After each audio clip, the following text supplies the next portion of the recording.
Shalom, apa kabar Bapak Ibu Saudara? Senang kembali kami boleh hadir di depan Bapak Ibu Saudara di bulan yang baru, tema yang baru, dan bulan yang spesial tentunya. Why? Karena bulan ini juga kita, kalender Yahudi ini berganti tahun dari 5785 masuk kepada 5786. Dengan tema yang berbicara mengenai tahun koneksi ilahi dan kesukaan besar. Apa dan bagaimana pembicaraan kita pada sepanjang bulan ini yang akan Bapak Ibu Saudara share ke teman-teman, ke jemaat, ke siapapun itu juga. Bahkan ke pribadi kita. Jangan jauh-jauh, jangan lari dari hadapan kamera Bapak Ibu Saudara. Karena hari ini kita akan membahas dengan santai dan tentunya dengan narasumber yang sangat yang sudah memberkati kita selama ini. Mari, tanpa membuang waktu lebih lama lagi, saya mengajak kita semua untuk menyapa para narasumber yang sudah tidak asing bagi kita semua. Yang pertama, Shalom Pak Bambang, Shalom. Gembala Pembina sekaligus orang tua rohani yang tentu saja kita hormati, kita kasihi. Apa kabar Pak? Terima kasih buat waktunya Pak, boleh hadir kembali. Dan berikutnya narasumber kita adalah Bapak Pendeta Danali Praetno yang juga merupakan Gembala Sidang Keluarga Besar GBI Medan Plaza. Juga sebagai orang tua, pemimpin yang kita hormat, yang kita kasih. Shalom Pak. Shalom. Apa kabar Pak? Bapak luar biasa. Puji Tuhan. Terima kasih buat waktunya Pak, boleh hadir. Dan tidak asing itu adalah narasumber kita yang berikutnya adalah Pendeta Dr. Robert Benedictus yang sekaligus beliau ini adalah sebagai utusan dari STT Pelita Kebenaran, sebagai dosen di STT Pelita Kebenaran yang kita bisa katakan teolog lah yang gereja punya, aset yang gereja punya. Shalom Pak Robert, apa kabar Shalom, Pak? selamat pagi. Sehat Pak? Sehat, puji Tuhan. Puji Tuhan. Ya baik Pak, tanpa membuang waktu lebih banyak gini Pak. Pertanyaan pertama ke Pak Bambang mungkin ya. Pak, ini September ini kan bulan yang spesial. Kenapa? Karena kita tahu sama-sama kalender Yahudi ini berubah dari 5785 masuk kepada 5786. Dan di bulan September ini juga kita disebut memasuki Rosh Hashanah. Yang di mana tahun 5786 ini dalam bahasa Ibrani P-Vav. Dan apa yang disebut dengan Rosh Hashanah juga disebut sebagai Yom Teruah. Dan kata lain juga pengertian berikut yang lainnya adalah hari peniupan sangkakala.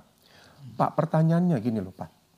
Apa sih makna atau apa sih pesan, apa sih arti rohani dari tahun 5786 ini Pak? Nah jadi pada tanggal 22 September tahun 2025 yang akan datang ini, saat matahari terbenam, maka kita itu sudah mulai masuk dalam tahun Ibrani yang baru. Kita meninggalkan tahun 5785 dan kemudian kita akan masuk dalam tahun 5786 yang disebut dengan tahun P-Vav atau tahun 86. Nah, di tanggal tersebut maka orang-orang Israel akan merayakan ada satu hari raya yang disebut dengan Hari Raya Peniupan Sangkakala atau Feast of Trumpet atau dalam bahasa Ibrani disebut Yom Teruah. Nah, di dalam Alkitab, di dalam kitab 1 Tesalonika pasal 4 ayat yang ke-16 menuliskan, pada waktu penghulu malaikat berseru dan sangkakala dibunyikan, maka Tuhan akan turun dari surga. Nah, jadi Rasul Paulus itu sudah menuliskan kepada jemaatnya di Tesalonika bahwa pada waktu sangkakala Allah itu ditiup, nah maka Tuhan akan segera datang untuk kali kedua. Nah tadi kalau Ben mengajukan pertanyaan, nah apa sih makna rohani daripada tahun 5786? Nah maka gereja kita menerjemahkan pergantian daripada tahun Yahudi ini mengingatkan kita kembali bahwa ada nubuatan dalam Alkitab yang menyatakan Tuhan akan datang untuk kali kedua. Dan Tuhan akan segera datang untuk menjemput gerejanya itu di awan-awan yang permai. Kapan? Yaitu pada waktu sangkakala Allah itu ditiup. Nah, pertanyaan yang berikutnya yang lebih dalam lagi, mengapa kita memperhatikan penanggalan atau kalender orang Israel? Kita tidak memperhatikan kalender daripada milik orang Cina atau kalender Masehi, ya, kalender yang biasa atau kalender Jawa dan lain sebagainya untuk kemudian kita perhatikan. Nah, karena akhir zaman atau end time atau kedatangan Tuhan untuk kali yang kedua tidak bisa itu dilepas daripada Israel sebagai satu bangsa. Ada beberapa nubuatan, Ben, di dalam Alkitab. Salah satu contoh dari Injil Matius pasal yang ke-24 ayat yang ke-32 yang berbicara tentang perumpamaan pohon ara. Nah, maka perumpamaan ini dipercaya sebagai awal daripada end time itu dimulai. Yaitu pada waktu Israel sebagai satu bangsa itu, kemudian mulai bertunas. Maka Alkitab berkata, pada waktu pohon ara ini mulai bertunas, waktunya sudah dekat. Dan dalam kitab Sakaria pasal yang ke-14 juga mencatat, waktu Israel itu diserang oleh banyak bangsa, maka Tuhan itu akan datang untuk kali kedua. Dan akan menjadi raja di Yerusalem. Nah, dengan kata lain, bahwa Israel itu tidak bisa dipisahkan dengan end time. Jadi kalau kita mau sekarang berbicara tentang Yom Teruah atau hari peniupan sangkakala yang ada kaitannya dengan second coming, maka kita nggak bisa melepaskan pembicaraan ini tuh dari Israel sebagai satu bangsa.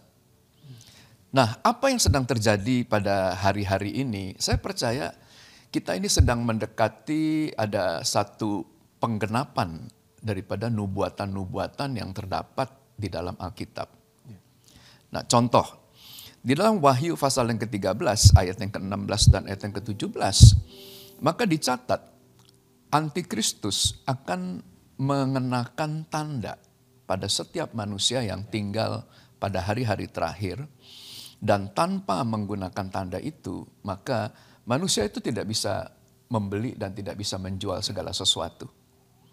Nah, sadar atau tidak sadar, hari-hari ini Bank Indonesia, bukan Bank of Japan, bukan Bank of America, tapi Bank of Indonesia, sedang memperkenalkan satu sistem pembayaran yang disebut Payment ID. Nah, di mana kemudian pembayaran digital ini, itu dikaitkan dengan, kita punya bank, kita punya KTP, kita punya identity, dan kita punya harta dan lain sebagainya. Kita punya pajak. Nah, sehingga kalau orang tidak menggunakan payment ID ini, dia tidak bisa membeli dan tidak bisa menjual. Dengan kata lain, maka nubuatan yang tercatat tadi di dalam Wahyu pasal yang ke-13, ini ada di depan mata kita nih. Nah, saya akan close pertanyaan yang pertama ini. Jadi apa makna daripada rohani? Di mana tahun ini kita mengangkat satu tema untuk tahun 5786 adalah The Year of Divine Connection and Great Joy. Jadi tahun koneksi ilahi dan kemudian kesukaan yang besar. Nah, di dalam hidup ini ada dua kekuatan yang Tuhan itu percayakan kepada kita. Yang pertama, kekuatan secara jasmani atau kekuatan secara duniawi, dan yang kedua itu adalah kekuatan secara rohani atau yang kita sebut dengan kuasa Allah.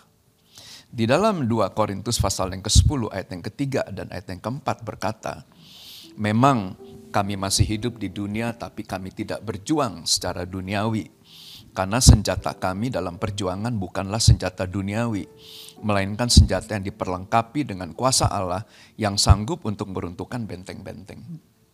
Nah, menjelang kedatangan Tuhan kali yang kedua, maka Injil Matius pasal yang ke-24 itu menubuatkan akan terjadi begitu banyak goncangan-goncangan. Dan hari-hari ini negara kita juga sudah mengalami goncangan-goncangan. Tiap hari demo itu melanda kota Jakarta. Ketidakpastian ada di depan kita. Hutang daripada bangsa kita itu dalam keadaan yang sangat mengkhawatirkan. Nah, dengan kekuatan jasmani saja susah kita untuk keluar daripada permasalahan ini. Tetapi ini saya mau pesan kepada jemaat, jangan khawatir, jangan takut. Karena Tuhan tidak hanya memberikan kepada kita kekuatan secara jasmani saja, tapi Tuhan juga memberikan kekuatan secara rohani. Nah, tema daripada gereja kita untuk tahun 5786 ini, mari kita mulai memperkuat manusia batiniah kita, dan kita mulai memperkuat dan menambah bobot daripada Tuhan itu dalam kehidupan kita.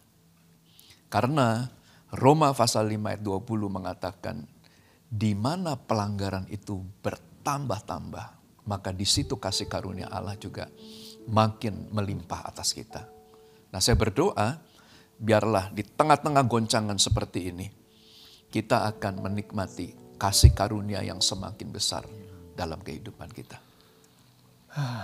Lega Bapak Ibu. Ya, ini lega juga ya. Keadaan dunia ngeri-ngeri sedap. Ini bukan judul film, tapi ini fakta di lapangan. Tapi ya kita dengar, jangan khawatir. Karena ada satu kekuatan yang lain yang Tuhan berikan bagi kita. Bagaimana dengan Pak Robert, tanggapannya sebagai seorang teolog untuk pertanyaan ini? Ya baik, terima kasih atas penjelasan yang sangat baik sebagai introduction dari Bapak kita, Pak Bambang, yang menyegarkan kita tentunya. Dan saya percaya juga memang tidak ada yang kebetulan. Semua step perjalanan pelayanan kita, pribadi kita, semuanya Tuhan yang ngatur langkah-langkahnya. Jadi memang tepatlah, nggak ada yang perlu kita over worried gitu. Tidak perlu terlalu khawatir soal itu semua karena God is in control. Jadi 5786 yang sedang kita bahas ini, dan kemudian kita menamakan tahun ini di keluarga besar kita sebagai tahun Divine Connection and Great Joy. Tahun koneksi ilahi dan juga kesukaan yang besar. Tentu bukan sekedar angan-angan, tetapi memang adalah sebuah realitas yang kita lihat, kita angkat dengan baik sekali. Dan saya melihat kita tidak sedang membahas angka dalam arti semacam sesuatu yang magis gitu. Nah, kita juga tidak bicara soal Yahudi-Yahudian gitu. Enggak, tetapi kita sedang menangkap sebuah esensi yang kuat sekali. Kalau kita lihat 5786 atau yang disebut dengan Pei Fav ini berbicara tentang dua hal. Pei itu berbicara tentang mulut pewahyuan, kata-kata yang keluar dari mulutnya Tuhan sebagai sebuah revelation, sebagai firman. Dan saya langsung teringat apa yang ditulis dalam perjanjian baru dalam Injil Yohanes pasal 1 ayat 1 yang berkata bahwa pada mulanya adalah firman. Firman itu bersama-sama dengan Allah, dan firman itu adalah Allah sendiri. Itu keluar dari mulut Allah itu.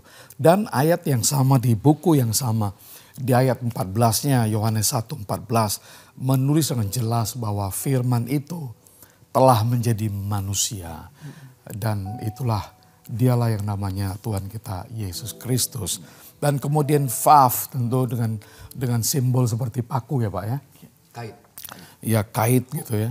Ya kait ini mengkaitkan. Dan memang pribadi Kristus lah yang diutus untuk bisa mengkoneksikan, mengkaitkan surga dan bumi ini. Jadi Kristus diutus sebagai memang konektor, tapi dia juga adalah seorang mediator tunggal. Gak ada yang lain, gak ada nama lain yang bisa berada di posisi Kristus Yesus. Karena ditulis dalam 1 Timotius pasal 2 ayat 5. Firman Tuhan berkata begini, sebab hanya ada satu Allah dan hanya satu pengantara, hanya satu penengah antara Allah dan manusia, yaitu Kristus Yesus. Very clear, very strong point ini. Dan goal daripada Paulus menulis itu adalah untuk menekankan sebuah peranan yang sangat unik, sangat spesial, dan sangat eksklusif dari pribadi yaitu Tuhan Yesus Kristus. Jadi sepanjang tahun ini kita akan banyak berbicara tentang Yesus Kristus. Kembali kita mengalami hubungan karena Tuhanlah yang bisa membuat koneksi ilahi ini terjadi bagi semua orang. Baik yang ada di dalam gereja maupun yang ada di luar sana membutuhkan Yesus Kristus. Saya tutup dengan 3 hal dalam tata bahasa. Dalam tata bahasa grammatical 1 Timotius 2 ayat 5 sampai 6 ini ada 3 pengertian. Yang pertama, Paulus sedang mengangkat isu hanya ada satu Tuhan. Hanya ada satu Tuhan. Di tengah-tengah mungkin begitu banyak penyembahan berhala dan lain-lain di dalam masa perjanjian baru. Sehingga dia menekankan bahwa hanya ada satu Tuhan. Dan itu kembali mengingatkan kita kepada Kejadian 1 ayat 26 ayat 27 referensinya. Dan yang kedua, hanya ada satu jalan, yaitu jalan menuju kepada Tuhan, yaitu melalui Kristus sebagai Mesias. Ini kembali mengingatkan kita kepada apa yang ditulis dalam Kejadian 3 ayat 15 tentang pribadi Yesus yang dinubuatkan di awal kitab suci ditulis. Dan kemudian yang ketiga itu hanya ada satu sarana keselamatan, hanya ada satu persembahan kurban yang telah selesai, kurban anak domba Allah yang tidak berdosa, yaitu Yesus Kristus. Jadi inilah tahun Divine Connection melalui Yesus Kristus secara mungkin pengertian teologisnya sedikit. Ya, jadi Ben, kita sepakat bahwa yang menjadi hook, yang menjadi pengait antara surga dan bumi, nah itu adalah pribadi daripada Tuhan Yesus. Karena Tuhan itu pernah menyatakan dirinya bahwa akulah jalan dan kebenaran dan hidup, dan tanpa melalui Kristus maka kita tidak bisa sampai kepada Bapa. Nah sehingga tema daripada tahun 5786 ini kita akan kembali kepada Kristus yang membawa kita akan kembali kepada Kristus yang membawa kita dari bumi ini untuk bisa menikmati janji-janji Tuhan yang ada di surga. Tidak ada lain ya Pak ya? Sepakat ya Pak ya? Tidak ada yang lain. Hanya Yesus. Catat loh Bapak Ibu Saudara. Gimana Pak ini? Ya memang kalau kita lihat tahun-tahun yang disebut dengan tahun-tahun yang merupakan kalender daripada orang-orang Yahudi khususnya ya, orang-orang Ibrani. Dan kita bisa melihat bahwa kekristenan memang seperti yang disampaikan oleh gembala pembina kita, itu perlu juga untuk menggali dan juga mendalami apa yang merupakan pesan-pesan yang Tuhan itu berikan kepada orang-orang Israel secara bangsa. Karena kalau kita baca dalam Imamat 23, maka Tuhan itu memberikan ketetapan kepada Israel sebagai bangsa. Ada 7 hari raya yang merupakan ketetapan yang harus dirayakan turun-temurun. Ada hari raya yang merupakan hari-hari raya yang disebut dengan hujan awal, dan hari raya yang disebut dengan hari hujan akhir. Dan Rosh Hashanah atau pergantian daripada tahun Ibrani ini berada di dalam perayaan hari-hari raya hujan akhir. Di mana Kristus itu diberikan dan Kristus itu membawa kita untuk kemudian mempersiapkan setiap orang-orang percaya sampai kepada penyelesaian akhir yang disebut dengan perayaan Feast of Tabernacle atau perayaan Hari Raya Pondok Daun, yaitu selesainya segala sesuatunya atau waktu di mana akhir zaman itu tiba. Dan di tahun PFAF ini kita udah mendengar bahwa tahun ini tema yang diangkat oleh gereja kita itu adalah ada berkat pada waktu kita ini hidup di dalam koneksi, yaitu koneksi ilahi. Dan berkat ini ada di dalam Kristus. Sehingga di tahun 5786 dalam penanggalan orang Ibrani, artinya di kita sebagai orang-orang yang ada di Indonesia, bahkan yang ada di bangsa-bangsa, sejak dari tanggal 22 sampai dengan 11 September 2026, kita ini diajar untuk kemudian kembali mengkaitkan kehidupan kita itu di dalam Kristus. Dan hal-hal yang rohani ya. Dalam hal-hal yang rohani. Nah, saya yakin bahwa ada pesan-pesan yang akan begitu banyak bermanfaat di dalam kehidupan kita. Di tengah goncangan, di tengah kemudian ketidakpastian, di tengah situasi yang terus berubah. Gak ada lagi pegangan yang ada di dalam kehidupan kita, kecuali pada waktu kita memegang Kristus dalam kehidupan kita, kita akan kuat untuk menghadapi segala sesuatunya. Oh, ini menarik loh Bapak Ibu Saudara. Kalau tadi kita lihat pembahasan daripada para narasumber, ya, tantangan, ya kita boleh lihat tadi sudah dipaparkan oleh Pak Bambang, dan kita lihat bersama-sama di Indonesia, juga tadi penjelasan Pak Robert, penjelasan dari Pak Edi. Tapi ada satu hal yang menarik, jangan khawatir. Nah tadi ini bicara mengenai koneksi. Bapak Saudara, ini mohon izin ya Pak. Tadi saya tiba-tiba teringat bahwa prinsip surga itu kan apa yang kamu ikat di surga terikat di bumi. Artinya Tuhan tuh mungkin maunya kita tuh surga dulu, baru apa yang terjadi di bumi itu memang yang ada di surga gitu. Jadi Bapak Ibu Saudara, mungkin kalau Bapak Ibu Saudara tadi menghadapi tantangan yang begitu berat, sudah berusaha kiri, kanan, muka, belakang, gak mampu, mungkin ini waktunya kita harus kembali kepada Tuhan. Kita mulai connect dengan Tuhan, tanya Tuhan, intim dengan Tuhan, dan jangan khawatir, Tuhan pasti akan tolong. Ya. Ya, baik Pak Bambang, tadi penjelasan dari pertanyaan pertama begitu menarik dan membuat mungkin kelegaan bagi setiap kita, tantangan. Namun pertanyaan yang kedua gini Pak, 5786 ini kan memiliki makna profetik yang dimana pengharapan bahwa Yesus sendiri akan menjangkau, Yesus sendiri yang akan mengaitkan manusia itu dengan surga. Dan kita lihat sama-sama seperti Bapak jelaskan tadi bahwa di dalam dunia ini semakin lama kesannya itu semakin terputus dengan surga. Karena kebenaran itu semakin berkurang, kejahatan semakin meningkat, terus kehidupan manusia sibuk dengan kepentingan diri sendiri, heboh dengan demo di mana-mana. Dan Pak Yesaya 55 ayat 11, saya izinkan saya baca ya Pak. Yesaya 55 ayat 11 berkata begini, demikianlah firmanku yang keluar dari mulutku, ia tidak akan kembali kepadaku dengan sia-sia, tetapi ia akan melaksanakan apa yang kukendaki. Pak, Bapak gembala pembina, orang tua sudah mengenal Medan dengan sedemikian rupa. Bapak juga punya latar belakang sebagai pebisnis. Pak, pertanyaannya gini Pak, bagaimana kita ini melayani dan bagaimana kita ini bisa bekerja dan bahkan ini bisa melihat peluang bisnis di tahun di mana tema ini berkata this is the year of divine connection. Saya mau meneruskan tadi apa yang disampaikan oleh Pak Edi, bahwa Rosh Hashanah itu adalah bagian daripada hari-hari raya hujan akhir. Ada perbedaan antara hujan awal dan hujan akhir. Karena hujan akhir ini volumenya itu 2 kali.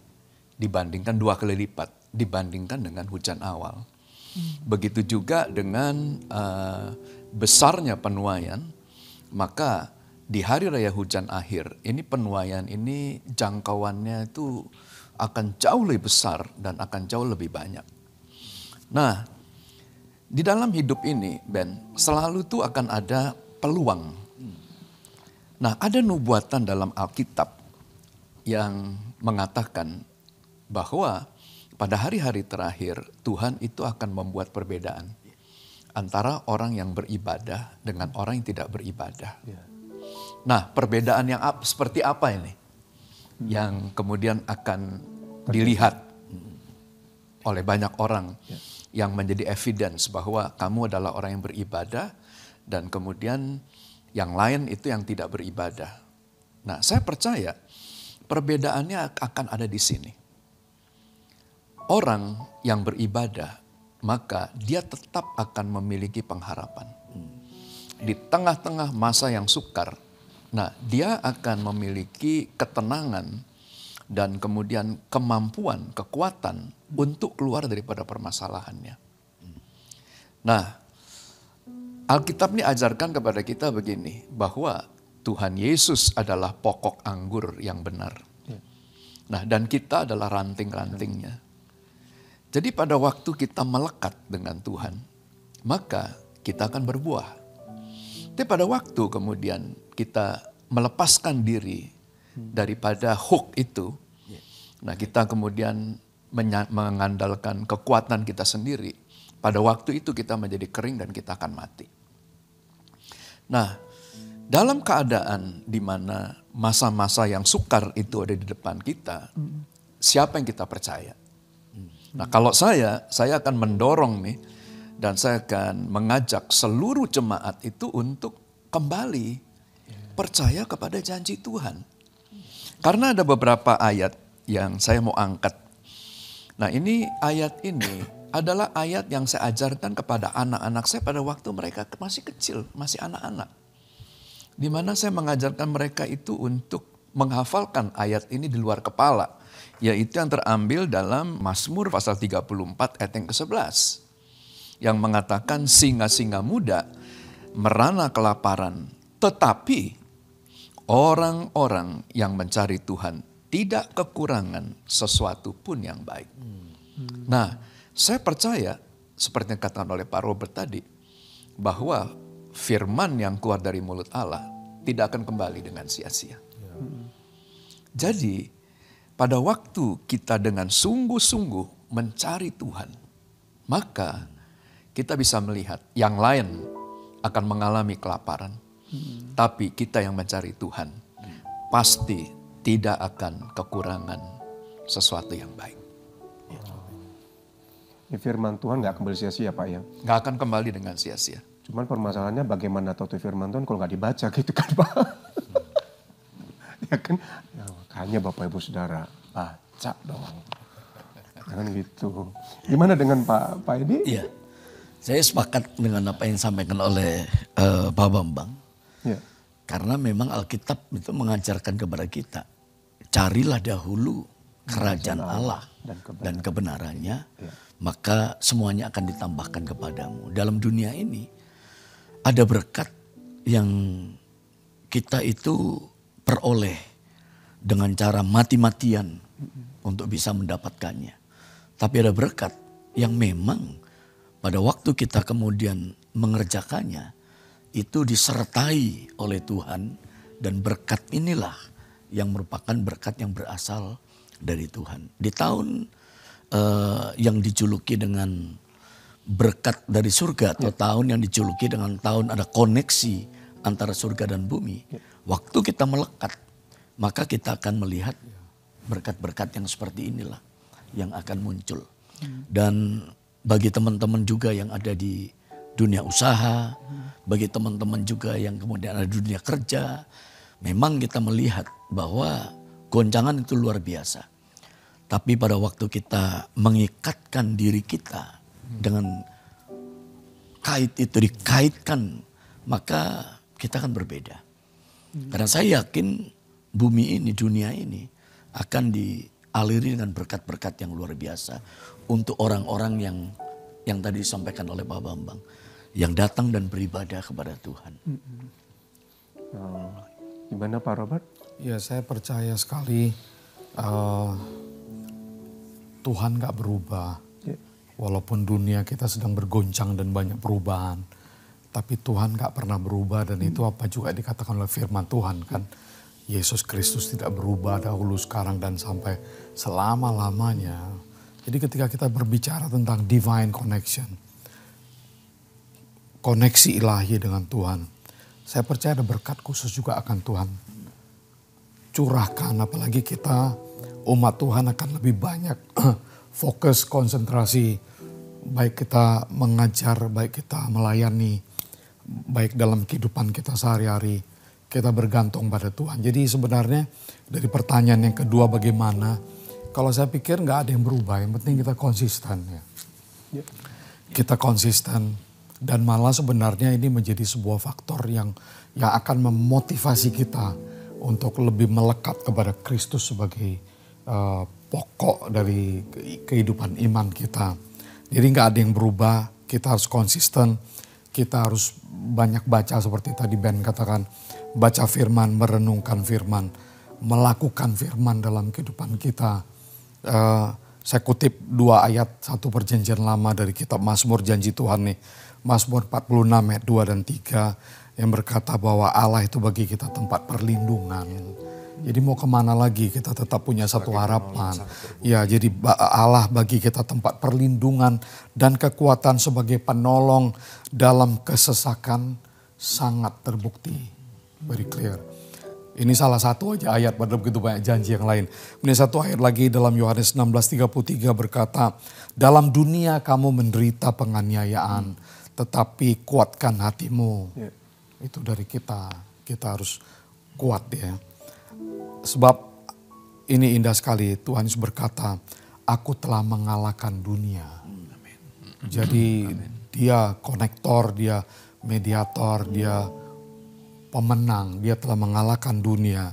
Jadi ayat ini mengingatkan kita supaya kita tetap semangat, kuat, konsisten. Kita berada di janji Tuhan dalam janji kemenangan. Janji tetap penyertaan Tuhan dan berkat Tuhan menyertai kita. Kalau Tuhan memelihara burung di udara, bunga di padang, dia berjanji bahwa dia tetap akan memelihara umatnya. Jadi siapapun kita, termasuk para teman-teman di dunia marketplace, di dunia bisnis, bagi kita yang melayani jemaat apapun, Tuhan pasti akan menyertai kita semuanya. Ya. Jadi Ben ada satu pesan khusus untuk para pebisnis. Nah, ini jangan khawatir tentang goncangan-goncangan yang sedang terjadi pada hari-hari ini. Khususnya yang akan terjadi pada tahun-tahun yang akan datang. Mengapa? Karena ada 2 macam berkat yang Tuhan tuh berikan kepada kita. Jadi apa yang kita makan, minum, dan pakai, seluruh kekayaan kita itu berasal dari bumi, berasal dari tanah. Dan cara kita mengolah tanah, maka kita mengolah dengan kekuatan jasmani kita. Sebagai seorang petani, sebagai seorang pengolah tanah. Tetapi ada berkat yang kedua. Nah ini yang perlu kita dalami di sepanjang daripada tahun 5786. Pada waktu tanah sudah tidak bisa menghasilkan lagi, maka ada berkat yang kedua, yaitu berkat yang berasal dari sorga, yaitu berkat sorgawi, yang kita peroleh itu dalam Kristus. Nah, jadi di sepanjang tahun 5786 ini, maka kita wajib untuk meyakinkan seluruh pengerja dan jemaat terhadap satu firman yang berkata, diberkatilah orang yang mengandalkan Tuhan, tapi terkutuklah orang yang hatinya menjauh daripada Tuhan. Wow, ini menarik loh Bapak Ibu Saudara, kabar gembira untuk pertama para bisnismen, para pengusaha, kabar gembira bagi Bapak Ibu Saudara yang mengalami mungkin hari-hari keadaan yang terpuruk, seolah-olah no hope. Tapi di 5786 Alkitab mencatat Tuhan sendiri dia berfirman, dan kalau dia berfirman tidak akan kembali dengan sia-sia. Dan pertanyaannya adalah jangan cuma mau berkatnya tapi nggak mau firmannya, kan begitu ya Pak ya. Artinya kabar gembira buat kita malah ada satu janji, bukan satu janji, banyak janji Tuhan dalam kehidupan saudara dan saya, dalam kehidupan kita semua. Percayalah kalau si jahat boleh mengambil Anda 7 kali lipat, dia Tuhan akan menggantikannya. Lebih dari itu. Si jahat boleh ngambil, Anda mungkin dalam keadaan rugi, bangkrut, semua segala macam, kembalilah kepada Tuhan. Kekuatan Anda mungkin sudah nggak mampu, Anda mungkin rasa sudah lelah, Anda mungkin sudah capek. Kabar gembira buat Anda. Waktunya kita kembali ke Tuhan. Kita kembali dekat dengan Tuhan. Kalau tadi Pak Bambang, Pak Edi, Pak Robert berkata, maut saja dikalahkan, dunia saja dikalahkan. Ya masa iya? Hasil bumi aja yang kita ambil itu dari Tuhan, dunia aja dikalahkan, ya masa iya, mana lebih besar, ayo. Nah, Ayo kalau Bapak Ibu Saudara menyaksikan acara ini dengan istri Anda, ayo katakan pada istri Anda, suami Anda, ayo Pak kita sungguh-sungguh sama Tuhan. Kalau Bapak Ibu Saudara menyaksikan ini dengan sesama pengerja, ayo kita sungguh-sungguh sama Tuhan. Anda menyaksikan acara ini dengan keluarga Anda, anak-anak Anda, ayo ngomong sama anak-anak Anda, ini waktunya kita sungguh-sungguh sama Tuhan. The great joy, the great joy, the great joy. Bersukacitalah. Meskipun keadaan gak baik, tapi janji Tuhan tetap baik. Ya. Baik, ini pertanyaan yang ketiga, ini menarik sekali Pak. Untuk kita perhatikan dari pertanyaan pertama dan kedua. Dan pertanyaan ketiga berkata, saya akan lemparkan. Ada pertanyaan tentang figur Yesus sejak munculnya 2000 tahun yang lalu. Ya, banyak orang yang keliru menafsirkan identitas Yesus. Siapa Yesus yang sesungguhnya? Dan ada yang berkata, ya, oh dia Yohanes Pembaptis. Ada yang berkata, oh dia Nabi Elia. Dan ada yang berkata, oh dia Nabi Yeremia. Dan segala macamnya. Namun di kitab Matius pasal 16 ayat 14 itu sudah jelas dicatatkan di sana. Di tengah-tengah simpang siurnya tanggapan orang tentang siapa Yesus sesungguhnya. Maka Yesus sendiri pun bertanya kepada murid-muridnya, menurut kamu. Kepada murid-muridnya saja dia nanya, menurut kamu. Siapakah aku ini? Ini kita bisa lihat di kitab Lukas pasal yang ke-9 ayat 20, di kitab Matius pasal 16 ayat yang ke-15. Ini mungkin ke Pak Robert kali ya sebagai seorang teolog. Pak, bagaimana menurut Bapak? Menurut Bapak sebagai teolog, siapa Yesus, Pak? Ya, ini memang pertanyaan yang penting dan sangat serius ya. Khususnya di tahun Divine Connection kita bicara tentang pribadi Kristus ini. Memang pertanyaan di Kaisaria Filipi, Matius 16 ini sangat unik. Kalau kita lagi belajar biblical studies, maka kalau kita baca di Injil Matius mulai dari awal sampai di pasal 15 itu, kebanyakan itu Tuhan bersama muridnya itu banyak bicara kepada banyak orang, banyak mujizat. Berbondong-bondong orang datang, istilah itu. Jadi kepada multitudes, kepada orang banyak. Tetapi menarik, mulai pasal 16 nanti ke atas di dalam biblical studies, Tuhan udah lebih banyak bicara dengan murid-muridnya. Jadi itu jelas sekali. Dia banyak bicara kepada kelompok yang lebih kecil dan tidak lain. Kelompok kecil itu adalah murid-muridnya. Oke, para rasul itu. Dan salah satu starting point-nya itu ini, pertanyaan di Kaisaria ini. Yaitu waktu Tuhan bertanya kepada mereka, siapa kata orang aku ini? Maka datanglah pertanyaan yang tadi Ben sudah jawaban-jawabannya yang Ben udah jawab. Tapi tiba-tiba di situ ada satu pribadi yaitu Petrus. Petrus menjawab dengan tegas. Saya tidak tahu apakah dia mengerti atau tidak. Tetapi itulah yang muncul di Petrus. Dia bilang, engkau adalah Kristus. Dalam bahasa Yunaninya, Kristos. Yang artinya itu adalah Mesias. Jadi mungkin hari-hari ini banyak yang bisa bicara tentang siapa Yesus dengan berbagai pengertian. Tetapi saya pikir salah satu dalam konteks yang kita angkat ini, maka kita nggak bisa lupa kata Mesias. Ini ada dua pengertian perjanjian lama Mesias dan di perjanjian baru Mesias. Dua hal yang berbeda. Di perjanjian lama Mesias itu banyak berbicara tentang bukan pribadi ilahi. Tetapi di perjanjian baru Mesias berbicara tentang pribadi ilahi. Nanti kalau kita study jelas, maka di dalam perjanjian baru dengan cepat aja ada 3 pengertian maksud Mesias. Waktu Petrus bilang engkau adalah Mesias, Kristos, sampai Tuhan bilang bukan darah dan daging, bukan manusia yang memberitahu itu dari Bapa, dari Allah. Jadi ini sebenarnya Tuhan sendiri confirm bahwa dia adalah Mesias itu. Dia adalah Mesias itu. Jadi ada 3 pengertian dengan cepat.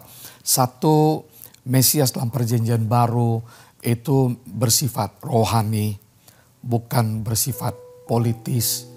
Orang Yahudi Bahkan di perjanjian baru mereka mengeluh-elukan dia seolah-olah Yesus datang sebagai pemimpin politik.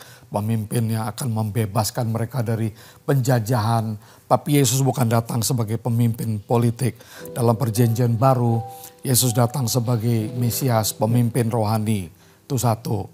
Kemudian yang kedua, Mesias yang dibicarakan di perjanjian baru adalah Mesias yang ilahi, divine kembali. Dan Tuhan mengaminkan itu sebenarnya.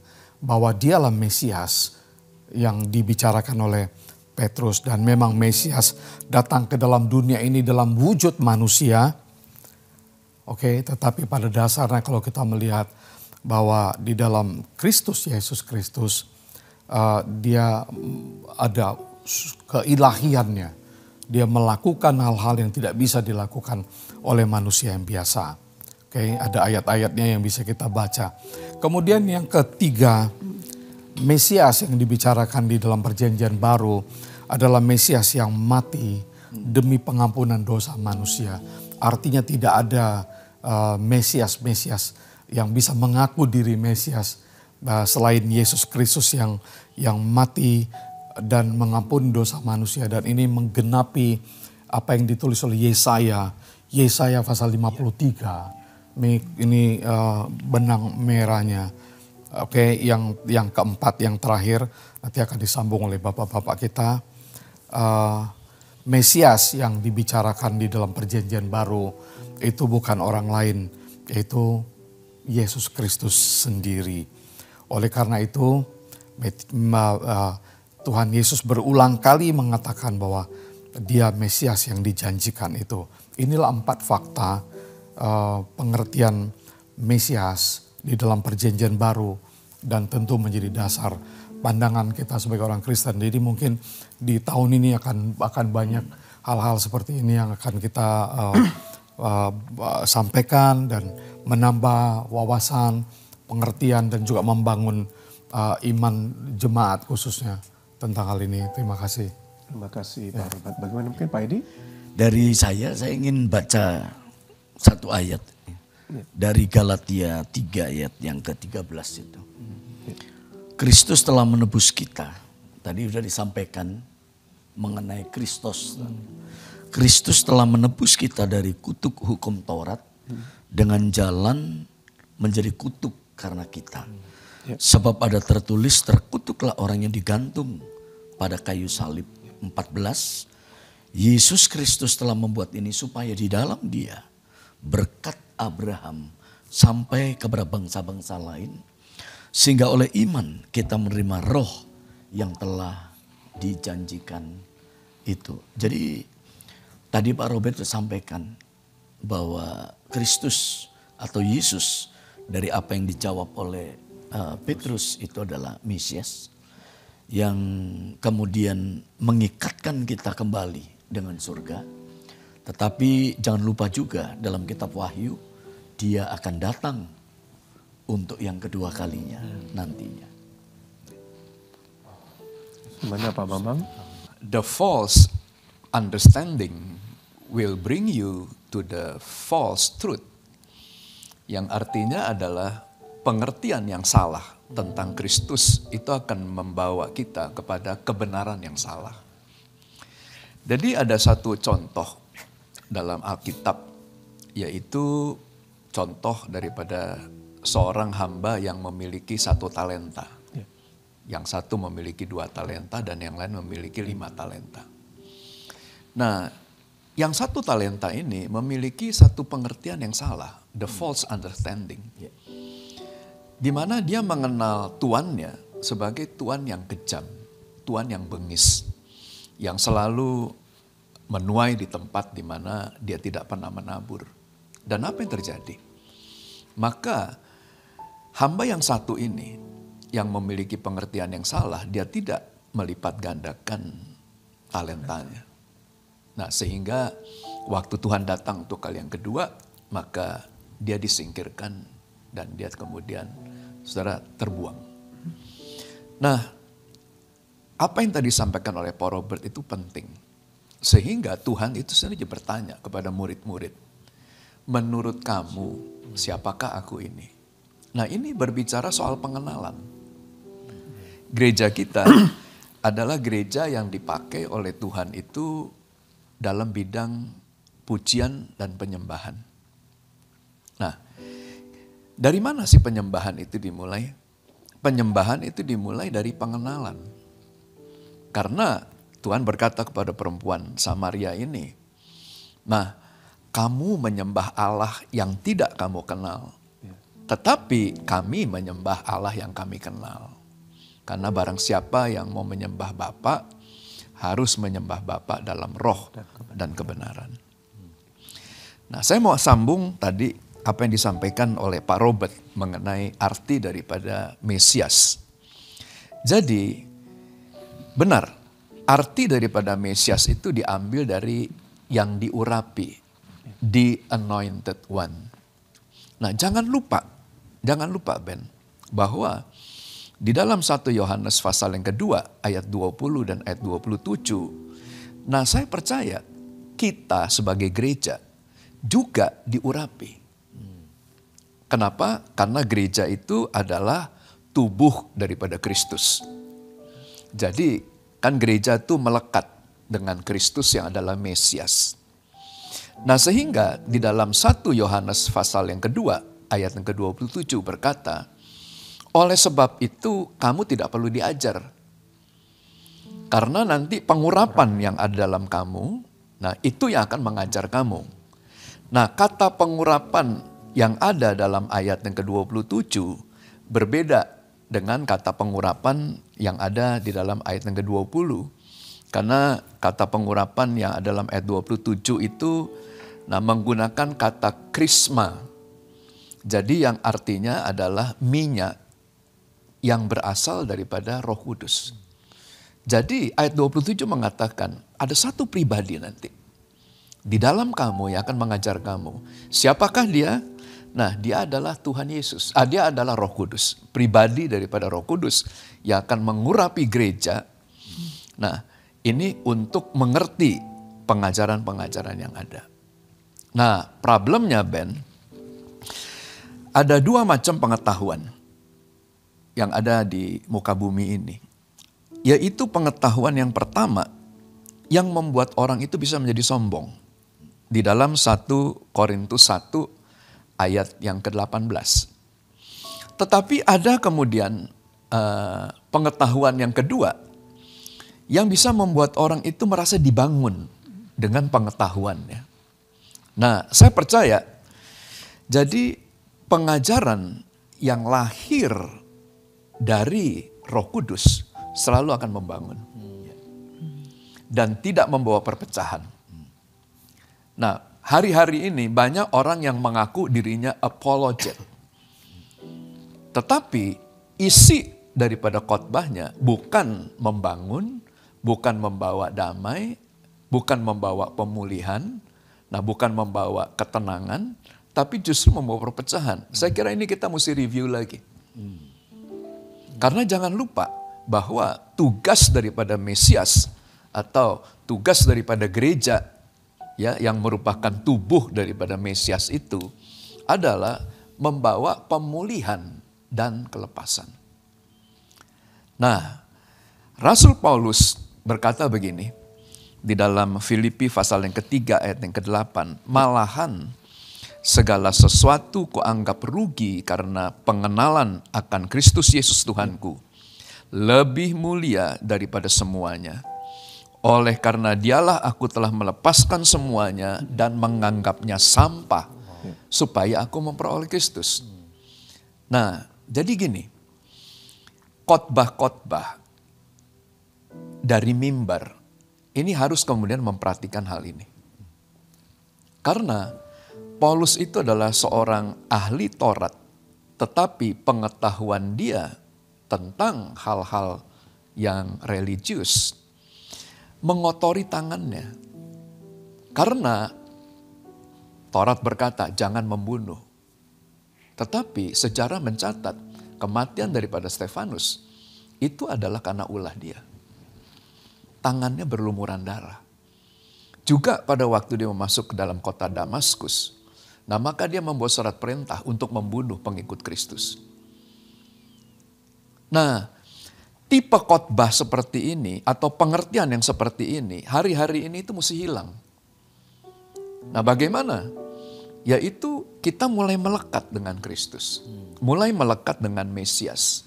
Sehingga pengurapannya akan mengajar kita, khotbah-khotbah kita, nah adalah khotbah-khotbah yang membawa pemulihan. Khotbah-khotbah kita adalah khotbah-khotbah yang membawa kelepasan buat orang. Bukan kemudian memecah satu dengan yang lain. Ini menarik juga loh Bapak Ibu Saudara. Mungkin menjadi perenungan bagi kita saat ini pada waktu Bapak Ibu Saudara menyaksikan acara ini. Kembali kalau saya lontarkan pertanyaan ini kepada Bapak Ibu Saudara. Menurut Anda, menurut kamu, siapakah Yesus? Kan gitu ya. Tadi pemaparan yang sudah dipaparkan itu luar biasa. Bagi Anda para pengusaha, siapakah Yesus? Kalau Anda bagi hamba-hamba Tuhan, siapakah Yesus? Anda jemaat, siapakah Yesus? Itu semuanya tergantung dari pengenalan. Seperti yang dijelaskan oleh Pak Bambang. Kalau kita mengenal siapa Yesus, tentunya mungkin apa yang kita lakukan sehari-hari juga pasti berbeda gitu ya Pak ya. Nggak mungkin sama dengan apa yang kita mungkin lakukan selama ini. Contoh tadi diangkat oleh Pak Bambang itu pada waktu Paulus gitu kenal Yesus, dia berkata semuanya ini sampah rupanya. Ternyata apa yang pengetahuanku, kemampuanku, jabatanku ini sampah ketika ketemu dengan hal yang spiritual. Dan mungkin ini penting bagi kita hari-hari ini. 5786, siapakah Yesus bagi kita? Biarlah ini pertanyaan yang bukan pertanyaan yang ya udah tahu, tapi mungkin ini menjadi praktikal dalam sehari-hari dalam kehidupan kita. Kalau Paulus sekali lagi, kita kenal Yesus, semuanya dianggap sampah. Bagaimana dengan kita? Baik, bagi para narasumber mungkin ini pertanyaan yang keempat. Dan mungkin ke Pak Edi mungkin ya. Ya, gini Pak. Yesus ini kan pernah berjanji kepada pengikutnya bahwa ia itu akan kembali. Tadi Bapak sudah singgung. Di mana tercatat dalam Alkitab, janganlah gelisah hatimu, percayalah kepada Allah, percayalah juga kepadaku, kata Yesus. Di rumah Bapakku banyak tempat, jika tidak demikian tentu aku mengatakannya kepadamu. Sebab aku pergi ke situ untuk menyediakan tempat bagimu. Dan apabila aku telah pergi ke situ dan telah menyediakan tempat bagimu, aku akan datang kembali dan membawa kamu ke tempatku supaya di tempat di mana aku berada, kamu pun berada. Nah ini di kitab Yohanes pasal 14 ayat 1 sampai dengan 3. Pak, di sisi yang lain maka malaikat-malaikat ini berjanji bahwa Yesus itu akan datang kembali. Itu pada waktu Yesus terangkat ke surga dan malaikat berkata, kamu mau cari apa? Kamu jangan takut, dia akan kembali lagi. Sebagaimana kamu melihat dia pergi, ya kamu akan melihatnya juga. Nah pertanyaan gini Pak. Bagaimana peran Tuhan Yesus dan Roh Kudus ini mempersiapkan jemaat untuk kedatangan Tuhan yang kedua kali? Silakan Pak. Kalau kita lihat peran daripada Tuhan Yesus dan Roh Kudus. Tuhan Yesus itu memberikan pesan sebelum kemudian dia terangkat ke surga. Yaitu pergilah jadikanlah semua bangsa muridku, baptislah mereka, ajarlah. Dan pada waktu dia kemudian bersiap untuk terangkat, dia berbicara kepada murid-muridnya supaya mereka ini dipenuhi dengan Roh Kudus. Jadi saya yakin bahwa jemaat orang percaya untuk mempersiapkan kedatangan Tuhan atau untuk kemudian hidup pada masa yang akan datang, itu adalah mereka harus memperhatikan kehidupan di dalam Roh Kudus. Dipenuhi oleh Roh Kudus. Ini yang dari saya. Itu ya Pak. Gimana dengan Pak Bambang? Kita mesti kembali lagi memperhatikan nubuatan-nubuatan tentang apa yang akan terjadi. Nah menjelang kedatangan Tuhan untuk kali yang kedua. Nah kalau kita kembali kepada beberapa nubuatan di dalam Maliahi pasal yang keempat. Dan di dalam Yakobus pasal yang kelima, maka dicatat tuh menjelang kedatangan Tuhan untuk kali yang kedua, maka Tuhan akan mengirimkan roh dan kuasa Elia. untuk membuat hati bapak-bapak berbalik pada anak-anak, hati anak-anak berbalik kepada bapak-bapak, supaya Tuhan tidak datang dan menghukum bumi ini. Ya, nah jadi dengan kata lain, sebelum kedatangan Tuhan untuk kali yang kedua, nah itu akan ada satu masa-masa di mana kita akan mengalami pemulihan. Nah ini penting nih. Dan tugas pemulihan itu saya percaya dengan segenap hati. Nah diserahkan dan dipercayakan kepada gereja, kepada institusi gereja. Nah karena roh dan kuasa Elia itu di dalam Yakobus pasal yang kelima diterjemahkan sebagai roh doa. Nah karena dikatakan begini, Elia adalah manusia biasa sama seperti kita, dan ia telah bersungguh-sungguh berdoa supaya hujan tidak turun, dan hujan tidak turun di bumi selama 3 tahun dan 6 bulan. Nah jadi Tuhan tuh pesan kepada murid-murid bahwa berjaga-jagalah dan berdoalah supaya kamu tidak jatuh dalam pencobaan. Nah ini pengalaman saya di dalam mengembalakan gereja Tuhan ini selama 30 tahun lebih. Nah jadi gini, kenapa kita itu wajib berdoa dan kenapa kita itu dipanggil oleh Tuhan untuk berdoa? Karena pada waktu seseorang itu jatuh dalam dosa, nah maka dia tidak bisa mencapai pertobatan kalau tidak ada yang mendoakan dia. Nah ini saya jelaskan ya.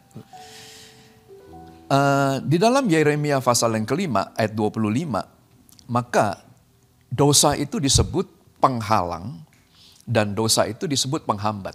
Karena dosa menghalangi berkat Tuhan dan kesalahan menghalangi hal yang baik yang seharusnya kita terima dari Tuhan. Nah dengan kata lain, waktu seorang itu berdosa, dia tidak bisa melihat terang Tuhan. Karena dia berada tuh dalam kegelapan. Karena dosa itu kan dia memisahkan antara manusia itu dengan Tuhan. Jadi manusia itu dijauhkan daripada terang.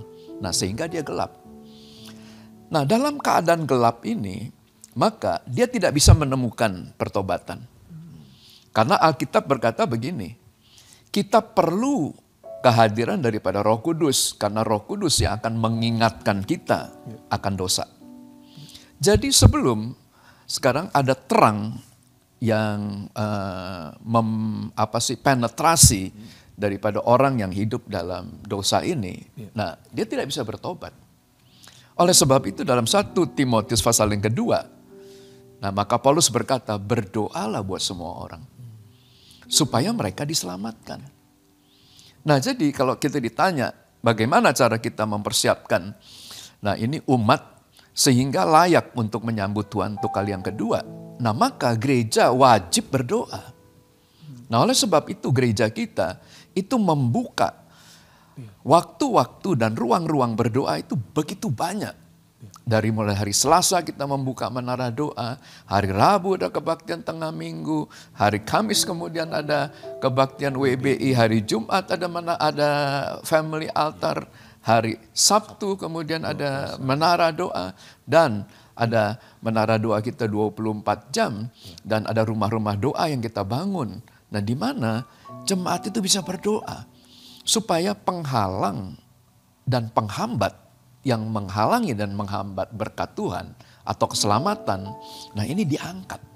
Sehingga teman-teman kita, saudara-saudara kita bisa memiliki koneksi dengan hal-hal yang rohani yang dari Tuhan. Sehingga pemulihan itu bisa terjadi. Terima kasih Pak Bambang. Gimana dengan Pak Robert?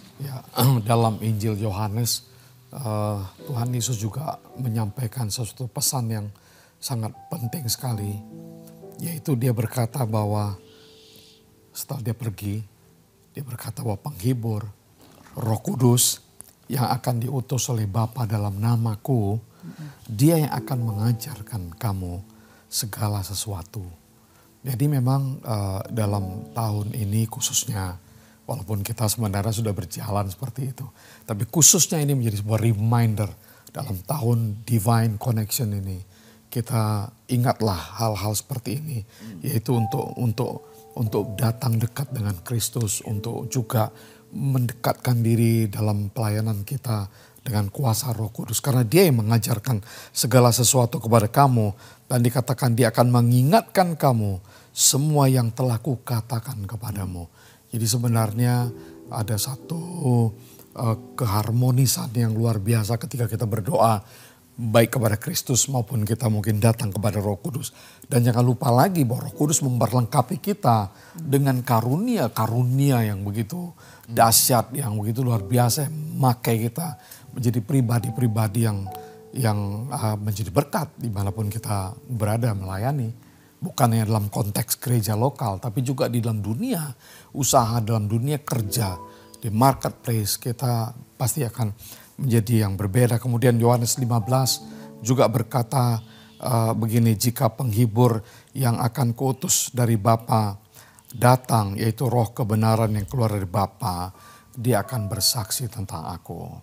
Jadi kita otomatis lah, yang penting adalah bangunlah hubungan yang dekat dan melekat dengan pribadi Kristus dan Roh Kudus tentunya, yang akan membawa kita menjadi para pemenang itu.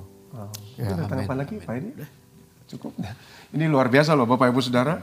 Ada satu kata kunci yaitu berdoa. Kan gitu ya, berdoa. Karena dengan berdoa kita bisa terkonek dengan Tuhan. Dengan doa kita bisa mendapatkan hal-hal yang spiritual, berkat-berkat rohani. Dan dengan berdoa mungkin kalau kita membuat orang mau bertobat, ya kita tahu kita harus berdoa karena tadi Alkitab mencatat. Dan di sisi lain pada waktu kita berdoa maka Alkitab mencatat orang akan sama seperti apa yang dia sembah. Artinya berdoa itu bukan sesuatu hal yang rutinitas, bukan sesuatu hal yang membosankan. Tapi ini suatu hal yang sangat penting buat kita. Penting buat pribadi, mungkin buat keluarga kita yang mungkin belum bertobat. Supaya nanti sama-sama terangkat ke surga. Ingat loh ya Pak, Bu, surga itu bukan hanya untuk Anda saja. Tapi surga itu juga buat semua lingkungan kita, dimanapun kita berada, keluarga, teman, saudara, anak, istri, suami, abang, kakak, adik, koko, semua segala macam, opung, oma, semuanya. Surga itu bersuka cita ketika mereka datang kepada Tuhan. Nah, sekarang pilihan tangan Bapak Ibu Saudara, maukah berdoa? Ayo bilang kanan kiri Bapak Ibu Saudara, aku mau berdoa. Berdoa bukan hal yang membosankan. Tadi udah banyak pertemuan-pertemuan doa ya. Selasa, Sabtu, bahkan every day, 24 hours, 24 jam dalam sehari, 7 hari dalam seminggu. Anda nggak punya alasan lagi untuk berkata, aku sibuk, aku ini nggak punya Bapak Ibu Saudara. Ayo, tahun ini 5786 kembali kami mengingatkan, ini tahun kita ini memperhatikan divine-nya Tuhan, keilahian, hal-hal yang surgawi, hal-hal yang spiritual. Kalau mungkin selama ini kita kekuatan, udahlah, ya, udah. Ya, baik, Pak, this is the last, ya. Dan ini mungkin sekaligus sebagai closing statement dari masing-masing narasumber. Saya mulai dengan Pak Bambang gitu ya, Pak. Pak, di tahun 5786 ini maka kita ini merefleksikan ke dalam hidup kita bahwa Kristus adalah sang penghubung sejati. Tentu ya. Dan nggak ada jalan, tadi Bapak sudah katakan, Bapak tadi sudah singgung, tidak ada jalan kepada Bapa kalau tanpa Kristus. Akulah jalan keselamatan dan hidup dan sebagainya. Dan dalam tahun ini maka umat Tuhan itu dipanggil kembali untuk memandang kepada salib Kristus. Dipanggil kembali untuk meneguhkan iman kepada atau iman di dalam darah penebusan Kristus itu sendiri. Dan juga dipanggil untuk menyerahkan setiap usaha manusiawi yang mungkin selama ini sudah dilakukan dan kembali kepada karya yang Tuhan sudah siapkan yang demikian sempurnanya. Izinkan saya membaca ini Pak, Yohanes pasal 12 ayat 32. Alkitab mencatat, dan apabila aku ditinggikan dari bumi, aku akan menarik semua orang datang kepadaku. Ini merupakan gambaran dari PFAP yang mungkin secara profetik. Nah Pak, apa yang saya mau tanya ini sekaligus sebagai closing statement dari Bapak.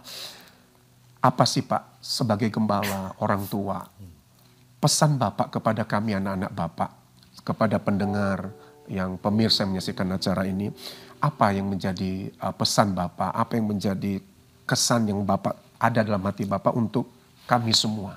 Silakan Pak. Pesan saya hanya satu aja di tahun 5786 ini, mari kita lebih sungguh-sungguh lagi. Karena saya percaya kita semua udah sungguh-sungguh. Tapi di tahun ini mari kita lebih lagi sungguh-sungguh. Dan saya akan membacakan satu ayat dari Yeremia pasal yang ke-17. Diberkatilah orang yang mengandalkan Tuhan, yang menaruh harapannya pada Tuhan. Ia akan seperti pohon yang ditanam di tepi air, yang merambatkan akar-akar ke tepi batang air, dan yang tidak mengalami datangnya panas terik, yang daunnya tetap hijau, yang tidak khawatir dalam tahun kering, dan yang tidak berhenti menghasilkan buah. Selamat berbuah dan Tuhan memberkati. Terima kasih Pak. Bagaimana dengan Pak Edi? Dari saya di tahun 5786 ini, mari kita lihat kembali kepada siapa kita itu terkait. Apakah kita itu mengkaitkan diri kita kepada uang, kekayaan, atau hal-hal apa yang ada di bumi ini, atau kita kemudian mengkaitkan kehidupan kita itu kepada Tuhan. Karena ini bait Tuhan itu hadir untuk kita. Surga dan bumi itu disatukan, terjadi koneksi. Kalau kita tidak terkait dengan hal ini, maka kita akan kecewa, kita akan frustasi, kita akan mengalami begitu banyak persoalan. Tapi pada waktu kita terkait dengan Tuhan, Tuhan akan memberikan kekuatan dan Tuhan akan memberikan jalan keluar dalam setiap kehidupan kita. Jadi mari masuk di dalam tahun 86, mari kita lihat, kita kembali kepada, kalau kita kehilangan kasih mula-mula, kembalilah kita kepada kasih mula-mula. Kalau kita sudah ada hidup di dalam kasih, mari seperti yang tadi sampai Bapak lebih bersungguh-sungguh lagi. Karena kepada siapa kita terkait akan menentukan kehidupan kita. Amin. Gimana Pak Robert? Ya, selamat memasuki tahun baru 5786, tahun Divine Connection. Kita kembali menyatu dengan Kristus lebih kuat lagi. Ada tiga hal yang menjadi closing statement saya. Sesuai dengan Lukas pasal 2 ayat 10 dan 11 yang kita kutip. Jelas sekali di situ dikatakan bahwa ada 3 hal yang akan terjadi dalam kehidupan kita ketika kita terkait dengan Dia. Yang pertama adalah kesukaan besar, great joy. Jadi inilah doa dan harapan kita semua para hamba Tuhan, pendeta, gereja-gereja kita menuai mengalami sukacita yang besar itu. Kemudian yang kedua, ayat 11 yang berkata kita akan mengalami keselamatan yang besar dan luas. Itu janji di ayat 11. Menarik sekali ayat 11 itu karena di sana dipakai beragam gelar daripada Tuhan Yesus Kristus. Ada kata juru selamat, ada kata Kristus, ada kata Tuhan, ada kata keturunan Daud. Ini gelar-gelar keilahian Yesus. Kemudian yang ketiga tentu adalah pada tahun 5786 ini doa kita mengalami damai sejahtera. Damai sejahtera kosmik ini bisa dibaca memang bukan di pasal 2 ayat 10 sampai 11 tapi sedikit di bawahnya di ayat 14 ini muncul bahwa akan ada damai sejahtera yang begitu kosmik, yang begitu luas. Damai di surga, damai di bumi di antara umat manusia yang berkenan kepadanya. Tuhan memberkati kita semuanya. Ini luar biasa Bapak Ibu Saudara, ada pesan closing statement yang luar biasa dari para narasumber sekaligus para orang tua kita hari ini. Saya tarik dulu dari Pak Robert, udah demikian dipaparkan. Saya lanjut kepada statement dari Pak Edi. Kepada siapa kita koneksi hari-hari ini? Kalau tadi Pak Edi katakan lebih koneksinya bukan kepada Tuhan, ayo hari ini kita kembali. Kalau yang sudah, tapi mulai agak suam-suam kuku, ayo Pak Bambang tadi katakan lebih on fire. Kan gitu ya Pak ya. Semangat. Karena apa? Karena kembali kepada siapa kita terkoneksi, maka berkat Tuhan itu akan turun bagi kita. Terima kasih buat waktu dan kesempatan yang Bapak Ibu Saudara berikan bagi kami, dan waktu juga yang memisahkan kita untuk pada kesempatan kali ini. Namun sebelum kita akan mengakhiri pertemuan kita, mungkin Pak Edi sebagai gembala boleh mendoakan kita pada hari ini. Silakan Pak. Mari kita berdoa. Tuhan, kiranya perkenanan-Mu menyertai kami memasuki perjalanan di waktu-waktu yang baru, di bulan yang baru, di tahun yang baru, bahkan dalam kesempatan-kesempatan yang baru. Kami berdoa bawa kami ya Tuhan, untuk kami boleh mengenal Tuhan lebih lagi. Kami berdoa, urapi kami, kuasai kami dengan Roh Kudus, sehingga kami boleh dipulihkan dalam segala keadaan kami. Kami boleh melihat bahwa surga turun dalam kehidupan kami. Dan kami boleh terkait di dalamnya. Kami boleh mengikatkan diri kami di dalamnya. Sehingga di tahun yang baru, kami boleh melihat peluang-peluang baru, berkat yang baru, anugerah yang baru. Kami tidak mengandalkan apa yang saat ini ada dalam hidup kami. Kami tidak mengandalkan kekuatan kami. Kami tidak mengandalkan kekayaan kami. Kami tidak mengandalkan pengetahuan kami. Tetapi kami mau mengandalkan Tuhan di dalam segala hal. Karena kami tahu pada waktu kami mengandalkan Tuhan, maka sukacita yang besar Tuhan akan berikan kepada kami. Great joy itu akan ada di dalam setiap kehidupan kami. Berkat di perjalanan hidup kami dengan kesehatan. Berkat di perjalanan kehidupan kami dengan mujizat-mujizat. Kiranya kelimpahan yang datang dari Tuhan turun dalam kehidupan kami. Kami bersyukur untuk pertemuan pada saat ini, dan kiranya apa yang kami bicarakan semuanya menjadi berkat dalam kehidupan setiap kami. Dan hari ini kiranya berkat dalam nama Bapa, Anak, dan Roh Kudus menyertai perjalanan kami untuk berjalan dari hari ke hari dan makin lama makin kuat oleh karena Tuhan menyertai. Berkat dalam nama Bapa, Anak, dan Roh Kudus menyertai dari saat ini sampai selama-lamanya. Dalam nama Tuhan Yesus. Amin. Amin.